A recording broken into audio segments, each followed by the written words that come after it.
అస్మద్గురుభ్యో నమః. మనము భగవద్గీతలోని 12వ అధ్యాయము భక్తి యోగంలో 7వ శ్లోకంలో విశేషాలను తెలుసుకునే ప్రయత్నం చేద్దాం. మొట్టమొదటగా మనము ఈ చిత్రపటాన్ని గమనిద్దాం. ఇందులో ఏం రాశారో చూడండి.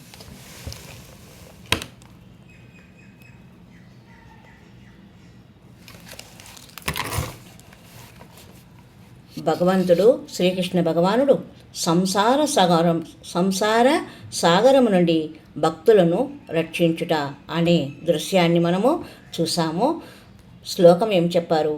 తేషామహం సముద్ధర్త మృత్యు సంసార సాగరాత్ భవామి నచిరాత్ పార్థ మయ్యావేశిత చేతసాం అని భక్తి అధ్యాయం 12వ అధ్యాయమైన భక్తి యోగంలో భగవంతుడు చెప్పిన శ్లోకము. తేషాం అహం సముద్ధర్త మృత్యు సంసార సాగరాత్ భవామి నచిరాత్ పార్థ మయి ఆవేశిత చేతసాం. మరి ఒకసారి ఈ శ్లోకాన్ని పఠిద్దాం.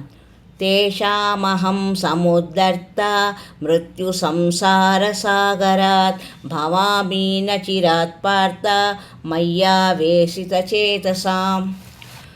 పార్థ, ఓ అర్జున, తేషాం అట్టి మయి ఆవేశిత చేతసాం, నాయందే లగ్నమైన చిత్తము గలవారికి అహం నేను నచిరాత్ శీఘ్రముగా మృత్యు సంసార సాగరాత్ మృత్యురూప సంసార సాగరం నుండి సముద్ధర్త ఉద్ధరించువాడను భవామి అగుదును.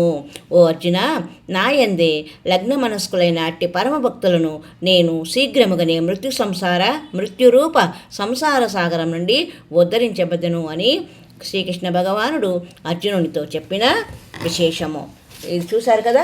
మనమందరము ఇలా మృత్యు సంసార సాగరంలో మనము ఇలా ఏమి చేయాలో తెలియక కొట్టుమిట్టాడుతున్నప్పుడు శ్రీకృష్ణ పరమాత్మ మనకు తన యొక్క అభయహస్తాన్ని అందించి మనల్ని ఉద్ధరిస్తున్నారు. అది భక్తి మార్గంలో అని ఈ కలియుగంలో మనము ఉద్ధరింపబడాలంటే కేవలము కలియుగంలో మాత్రమే కలియుగంలో భక్తి యోగం ద్వారా మనము భగవంతుని చేరుకునే మార్గాన్ని అన్వేషించవచ్చు అనే విషయము చెప్పబడింది.